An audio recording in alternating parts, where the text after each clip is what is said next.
começar, talvez com esta questão.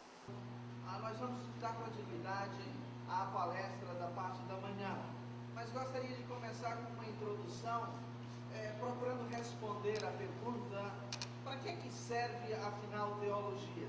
O que é que faz um teólogo ou uma teóloga? Entende das coisas lá dos céus, mas às vezes nada daqui da terra. Como é que se dialoga com alguém que não consegue entender nada daqui? Que linguagem se usa com este ser que continua humano, mas que não entende nada aqui da terra e pretensamente quer entender as coisas lá do céu? Bem, primeiramente a teologia serve à missão. Esse é o ponto principal. Teologia serve à missão. Tem muita gente indo e vindo ao campo missionário, não é correto isto. Quando se faz, sem refletir a razão pelas quais se está fazendo, vai cometer erros bárbaros. A teologia serve à missão. Martin Keller diz que um dos problemas que nós temos é que a missão é a mãe da teologia, mas nos nossos tempos isso tem se invertido. No Novo Testamento se faz missão e na missão, ou depois da missão, se reflete, se faz teologia. Começam a surgir questões, a refletir teologicamente sobre o seu fazer, sobre o porquê fazer. Então a missão é a mãe da teologia, não é a teologia que é a mãe da missão. Aí começamos a ter alguns problemas, porque a filha, sendo imatura, começa a se achar grande demais, cabeção demais, querer explicar tudo e começa a querer desprezar a mãe. Então teologia serve à missão, serve à evangelização, serve para discipular, serve para ensinar e serve para servir. Tudo isso dentro de missão. Então evangelização, ensinar e servir. Quantos e quantos programas são feitos em nome de discipulado, que não tem muito a ver com o discipulado de Jesus. Então teologia serve à missão. Segundo, teologia serve à apologia, à defesa da fé, ou a dar razão, como diz Pedro na sua primeira carta, a dar razão da sua fé, a dar razão da sua esperança. Por que você crê em Deus? Por que você crê em Jesus? Por que você é cristão e não budista? Por que você é cristão? Qual é a razão? Então teologia serve à missão, mas serve também à apologia, e dar razões tranquilas, calmas, com tranquilidade, sem nenhum desespero. Então teologia serve à missão, teologia serve à apologia, teologia serve ao trabalho pastoral, Eu citei pela manhã Charles Spurgeon, que disse o seguinte: sejam bem instruídos em teologia, e disso procedem os erros que cometem. Em nada pode prejudicar um evangelista o ser também um teólogo sadio. Então, teologia serve ao trabalho pastoral. Então, como teólogos e teólogas, nós precisamos entender isso. Qual é o nosso lugar na sociedade? Qual é o lugar? Então, para que serve a teologia? Serve ao trabalho pastoral, serve ao aconselhamento. Com que teologia o pastor, a pastora, o líder, a líder vai aconselhar? Quais são os pressupostos que vão ajudar nesse trabalho pastoral, que envolve o aconselhamento, que envolve o acompanhamento, que envolve o desenvolvimento de pessoas? Na ausência de uma teologia que guie o trabalho pastoral, bem, aí nós vamos entrar a comercialização, que é o que tem acontecido em nosso meio. Entra a administração, entra a economia, entra o marketing e entra tantas outras coisas. É interessante como os fundadores de igrejas que surgiram de 1977 para cá não vêm da área da teologia, não vêm da área das ciências humanas.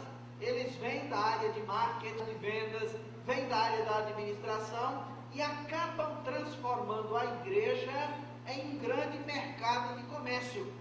Acaba comercializando a igreja e fazem qualquer coisa para vender Jesus. Aceite logo a Jesus, Ele ele é bom, quem dá mais? Quem é que vai? Ora, quem tem de, não é você quem tem de aceitar Jesus.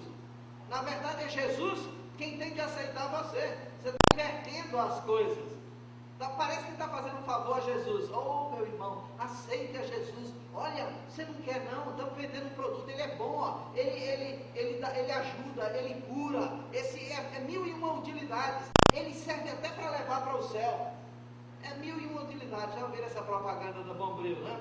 Então, invertimos a coisa. Por quê? Por falta de teologia, de uma teologia pastoral que guie, que oriente, que ajude. Aí entra o marketing, aí entra a administração, aí entra a economia, aí entra a venda e acaba se manipulando a palavra de Deus para poder se ter cada vez mais clientes. Porque os fiéis, nesta linha de raciocínio, ele deixa de ser fiel para ser um cliente. E o cliente tem necessidades que precisam ser satisfeitas.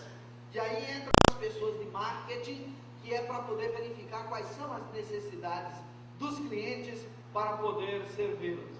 Então a teologia serve para quê? Serve a missão. A teologia serve para você, a apologia, para você dar razão da sua fé, da esperança que há em você. A teologia serve ao trabalho pastoral, ao aconselhamento, à liderança. A liderança, quando você está no trabalho pastoral, uma teologia fundamentada na Bíblia, no texto bíblico, e também todos os teóricos que aí estão, acaba se confundindo autoridade com autoritarismo. Sabe quem é que manda? Aqui sabe com quem está falando? Você está falando com o pastor fulano de tal. Quando a gente olha para a Bíblia, eu costumo dizer grandes coisas. Do ponto de vista bíblico, não esqueça que pastor era uma terminologia desprezada. Os pastores ficavam fora da cidade, era na periferia, era na zona rural, era no campo. Os pastores eram desprezados pelos sacerdotes. Os pastores eram gente de segunda, de terceira ou até gente de quarta categoria. Era gente que nem sempre podia ir ao culto no templo. Entretanto, são a estas pessoas que os anjos aparecem na encarnação. E estamos no período do advento, do Natal. E os anjos aparecem e dizem para os pastores: glória a Deus nas alturas e paz na terra àqueles a quem Ele quer bem. É interessante, aqueles que eram desprezados pelos religiosos, Deus os ama. Deus os ama. Então você e eu, quando utilizamos o título de pastor, nós precisamos entender que nós fazemos parte desse pessoal que é desprezado, desse pessoal que é colocado à margem. Não tem sentido eu dizer o seguinte: você sabe com quem está falando? Que a pessoa pode dizer sim, sei, com gente que deveria estar na periferia e não está. Pode dizer o seguinte, com gente que deveria ser desprezada e está buscando ser aplaudido. Com gente que deveria não ser reconhecida e adora quando as pessoas lhe reconhecem. É isso. Então, a teologia serve ao trabalho pastoral, serve à interpretação. Como é que eu me aproximo do texto bíblico? Como é que eu interpreto a Bíblia? A teologia vai me dar parâmetros para isso. Eu posso olhar o que a igreja, os teólogos da igreja e as teólogas têm durante séculos e séculos e séculos interpretado o texto bíblico. E isso me ajuda a saber como eles interpretaram, baseado neles em interpretar o texto bíblico para torná-lo relevante para hoje. A teologia serve ao trabalho pastoral, não só no aconselhamento, na liderança e na interpretação, mas também na pregação. Você, como eu, você já deve ter ouvido pregações e você fica se perguntar o seguinte: onde é que esse irmão conseguiu, onde é que ele conseguiu encontrar isso na Bíblia? Ele lê o texto bíblico e começa a dizer um monte de coisa e você fica pensando o seguinte: mas onde é que ele encontrou isso? Onde, gente? Onde é que tem? Faz acho que 2 anos atrás, eu estava participando de uma conferência em João Pessoa, na Paraíba. Então, à noite, estava no hotel e depois de um dia cansativo e tudo, tomei um banho, deitei, estava passando de um canal para outro e de repente passei de um canal que tinha um irmão pregando fogosamente. E aí eu disse, opa, esse irmão aqui tá fogo mesmo, deixa só ficar um pouquinho aqui. Aí eu fiquei escutando, quando eu ia mudar, ele disse o seguinte, meus irmãos, minhas irmãs, eu quero ensinar para vocês nesta noite, por que Deus diz que não é bom que o homem esteja só. Quero saber o que é que esse irmão diz. Ele disse, bem, Deus disse para o ser humano, não é bom que o homem esteja só, porque houve um tempo em que Deus era só, e na eternidade sozinho, sem o Filho, sem o Espírito Santo. Então ele estava lá, aquela solidão, um silêncio total, e ele não tinha com quem conversar, bateu um desespero em Deus. Eu fiquei pensando, onde é que esse irmão conseguiu essa teologia? Baseada em quem? Em que época? Aí fiquei ouvindo, para você ver como a teologia serve ao trabalho pastoral na pregação. Mas isso não foi só. Ele, depois dele ter distorcido ali o texto, ele foi mais longe ainda. Ele disse, olha, Deus criou a mulher. Disse, meu irmão, deixe-me só lhe dizer, a mulher, ela é insignificante. Aí eu disse, temos um probleminha com essa teologia. Ele diz, porque Deus fez da costela do homem. E fez uma costela, e o homem nem sentiu falta da costela. Então já fez de algo que era secundário. E como a teologia a influencia a própria pregação. E aí ele começou a pregar contra a beleza da mulher, ficar linda, ficar bela. E ele disse, olha, tudo que é belo, feminino, tem alguma coisa do capeta pelo meio. Disse, observe só, você tem o touro e a vaca, o touro é bonitão, tem aquele cupim lá, aquele negoção lá, grande assim, imponente e tal. A vaca não, a vaca, coitadinha, fica lá. É assim que Deus fez, é assim que Deus fez. Observe o leão e a leoa. O leão tem aquela juba imponente. A leoa é menos. Agora a mulher não, meus irmãos. A mulher não, ela se enfeita toda, quer ficar toda bonita. Aí está o pecado. Aí está a queda. O homem pode ser bonito, a mulher não pode. Eu digo, pronto, isso aqui é uma desgraça mesmo. Seja misericórdia mesmo. Misericórdia mesmo. Então, para que serve a teologia? A teologia serve para auxiliar o trabalho pastoral na pregação. Um pastor, uma pastora que também é teólogo ou teóloga e que sabe o que está falando, ele vai poder exercer o ministério pastoral. As novas gerações precisam de líderes que sejam bem preparados.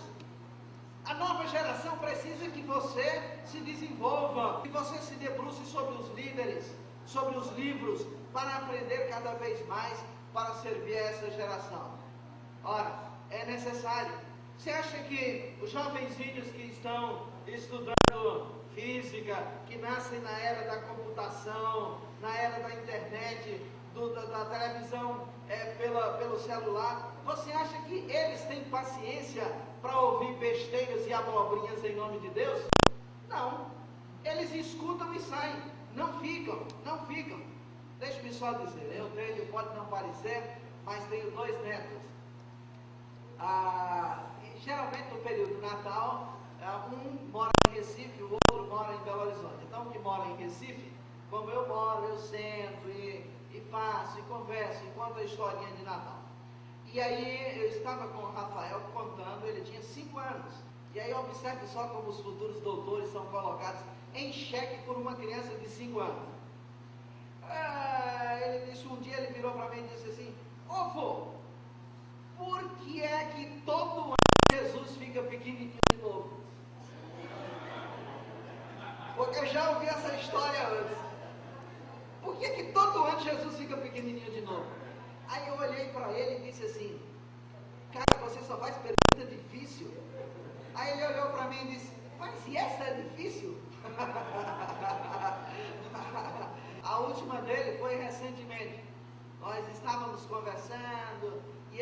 estava tentando explicar para ele sobre Jesus como a luz do mundo.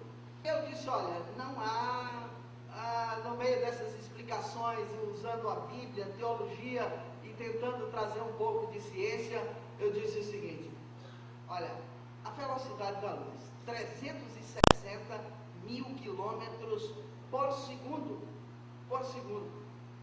Um avião viajando a 800 quilômetros por hora, leva 10 horas daqui, ou de Recife até Londres, 10 horas, 10 mil quilômetros, 10 horas.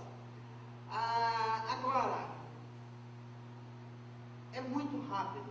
Ele disse, mas há alguma coisa que seja mais rápido do que a luz? Eu disse, não há nada mais rápido do que a luz. Ele saiu, brincou, tal. De repente eu estou no quarto, ele voltou e disse o seguinte, eu acho que encontrei uma criança de 7 anos. Há uma coisa que é mais rápido do que a luz. Aí eu disse, é? O quê? Ele disse, a escuridão. Aí eu disse, como assim? Está escuro? Então vamos lá, quando eu ligo a luz, se a luz fosse mais rápida do que a escuridão, dava para a gente ver a escuridão. Mas a escuridão é tão rápida que não dá para ver. Como é que você vai falar de Jesus para uma criança dessa? Esses são os seus filhos, os meus filhos, nossos netos que estão aí assim, e se prepara para servir essa nova geração? Ou o nosso discurso sobre Deus, ou de Deus, será considerado como ultrapassado? Não vão querer ouvir. Para que eu vou estudar teologia? Você precisa estudar teologia, porque teologia serve à missão, porque teologia serve à apologia, porque teologia serve ao trabalho pastoral, teologia serve à ética. O que é ética? Ética são valores. Qual é a diferença entre ética e moral? É porque a moral é relativa, a ética não. Por exemplo, se você não sabe, vai aqui uma informação. Aqui nós dizemos que crente não bebe, não fuma e não dança. Na Alemanha, os crentes bebem, fumam e dançam.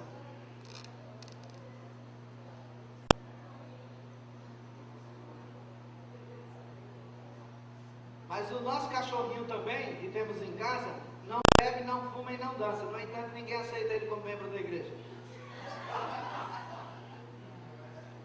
Não basta não beber, não dançar. Isso é moral. A ética, você tem princípios. Qual é a ética cristã? Por exemplo, a ética valoriza a paz. Por que os cristãos precisam lutar pela paz?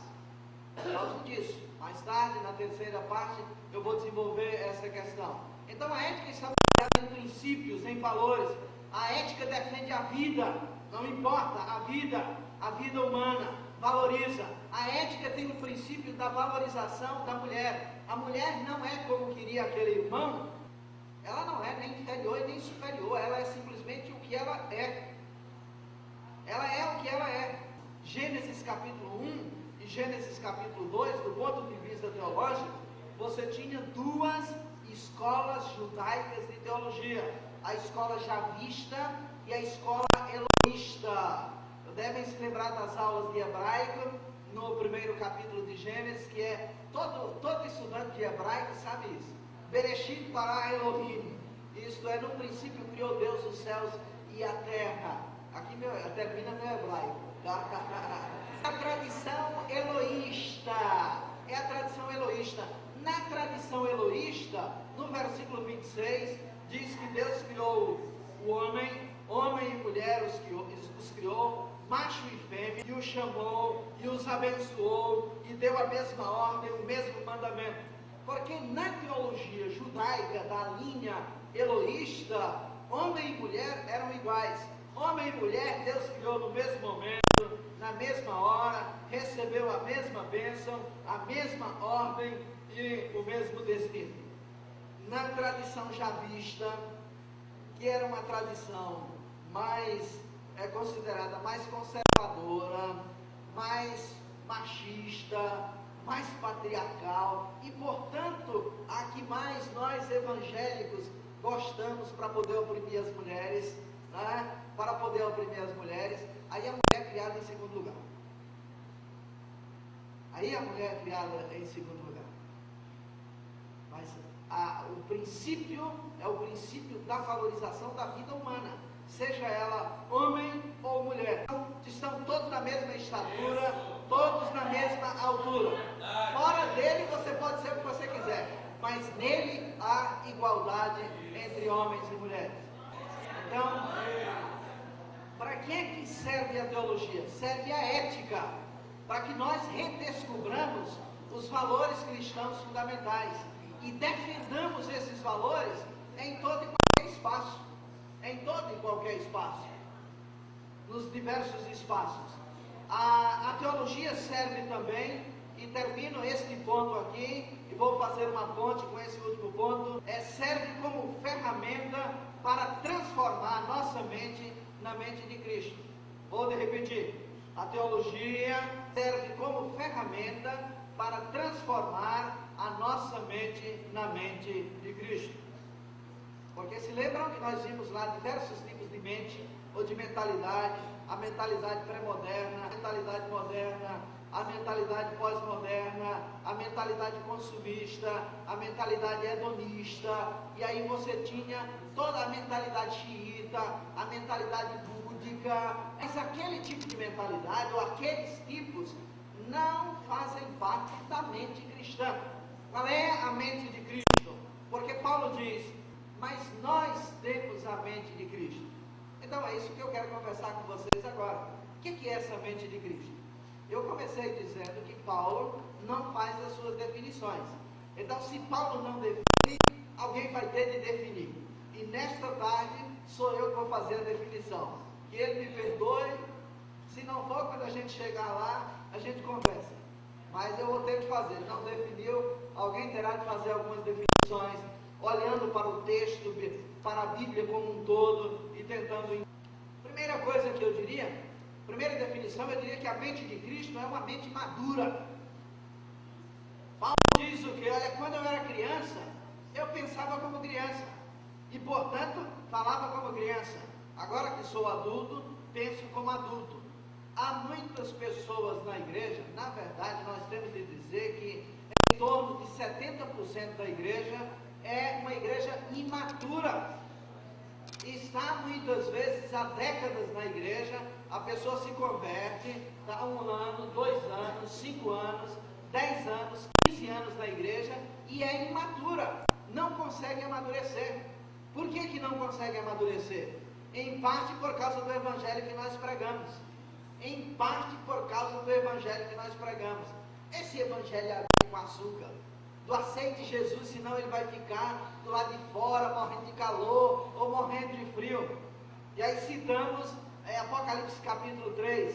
Eis que estou à porta e bato, se alguém ouvir a minha voz. Olha, aquele versículo está denunciando a igreja. Tem nada a ver com evangelismo pessoal. Está dizendo o seguinte, que a igreja está nas 4 paredes, cantando, louvando, fazendo louvor, pregando, fazendo tudo, e Jesus está do lado de fora. Está dizendo isso. Está dizendo que a igreja abandonou a Cristo, mas ela continuou pregando, curando, fazendo milagres e qualquer outra coisa desse tipo aí assim. Sabe, na verdade, quando você lê o Novo Testamento, você percebe que o Novo Testamento começa com Deus fora do templo, porque João Batista deveria ser, pela linhagem, o sumo sacerdote. João Batista deveria ser o sumo sacerdote, e João Batista está fora, está no deserto. Então o Novo Testamento começa com Deus fora do templo e termina com Jesus fora da igreja. Jesus fora da igreja. E isso é o que nós precisamos tomar cuidado. Veja que o próprio Jesus disse o seguinte, que naquele dia muitos vão dizer, mas nós expulsamos demônios em teu nome, nós falamos línguas em teu nome, nós profetizamos, como o Senhor diz que não nos conhece? E ele diz, não vos conheço.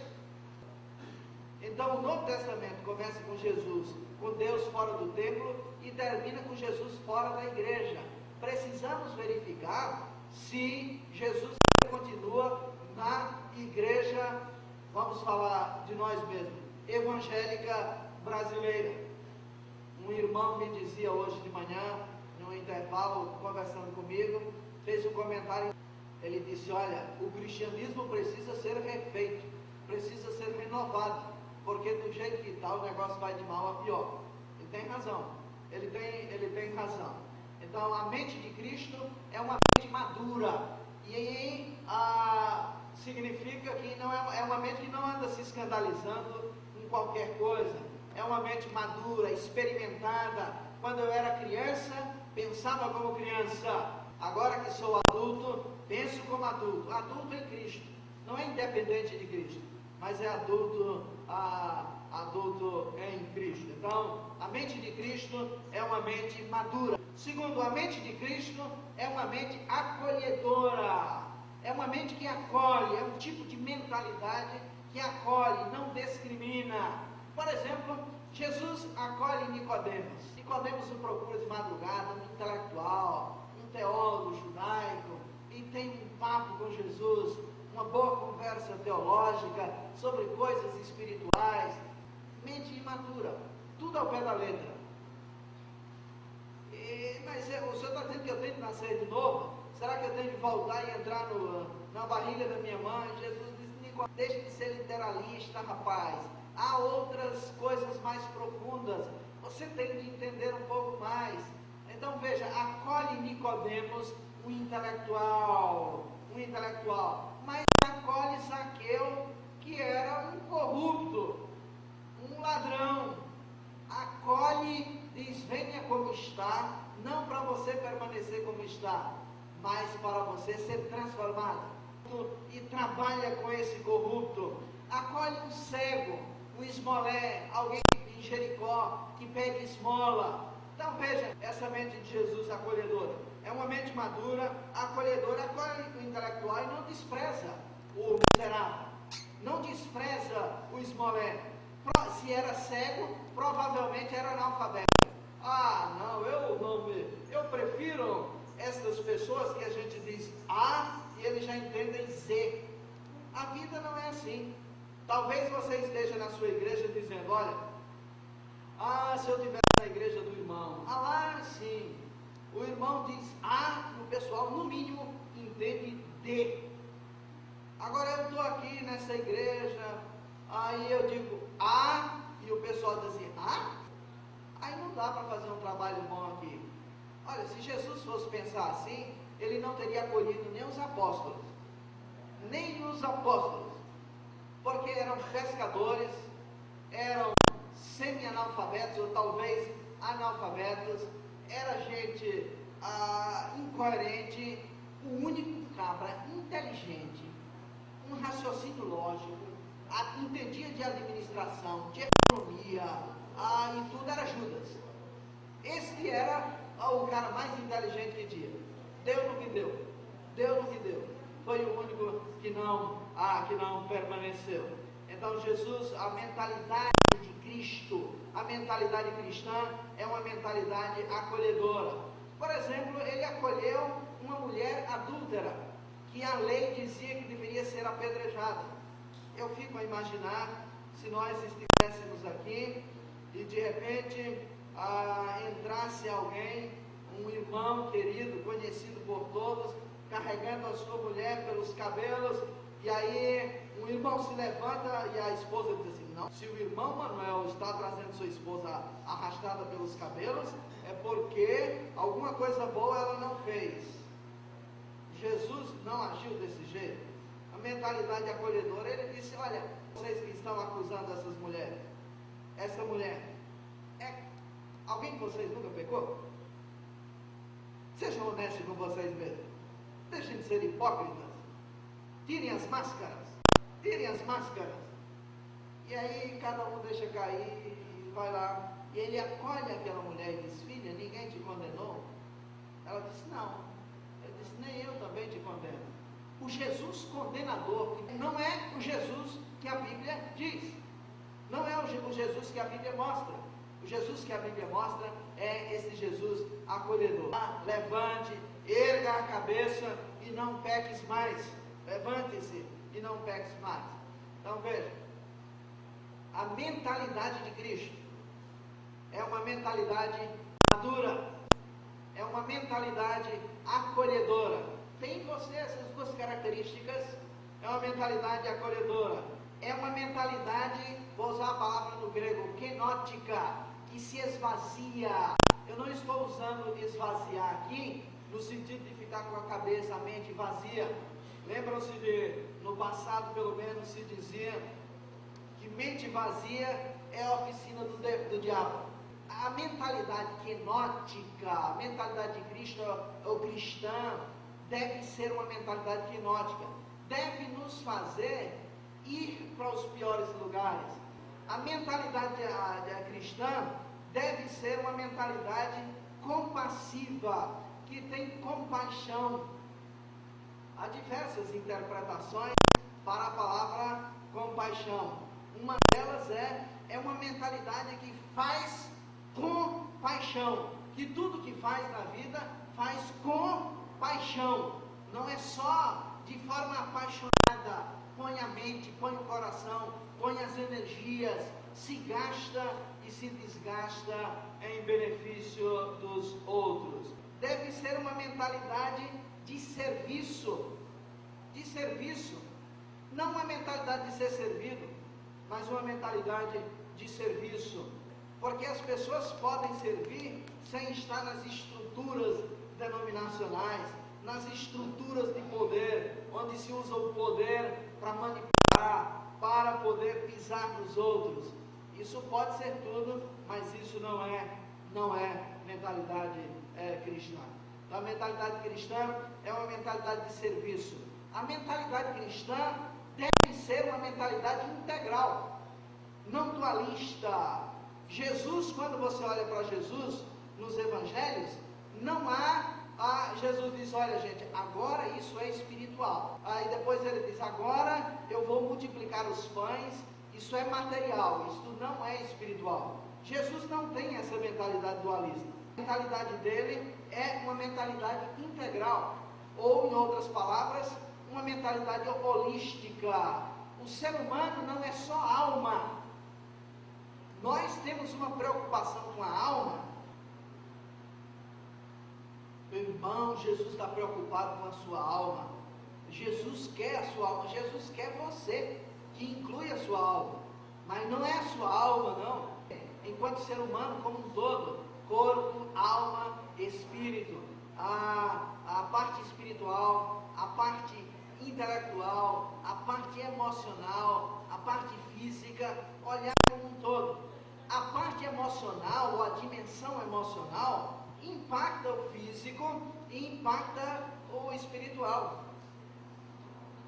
Por exemplo, vocês que estão aqui, se brigar com a namorada, ou o namorado der um fora, e você vai, isso aconteceu no sábado à noite, no domingo de manhã você vai à igreja, mas se amar, vai estar lá alegremente, dizendo assim, graças a Deus que levei um chute, graças a Deus que fui passada para trás, no mínimo vai estar lá desesperada no altar, dizendo, Senhor, traz ele de volta, ele não presta, mas eu amo.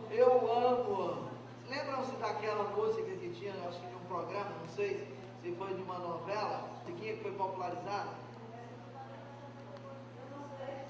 Você não presta?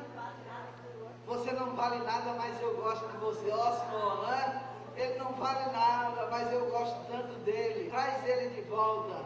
É isso, porque quando você olha a pessoa como um todo, na sua integralidade, você percebe que a pessoa tem outras dimensões além da alma.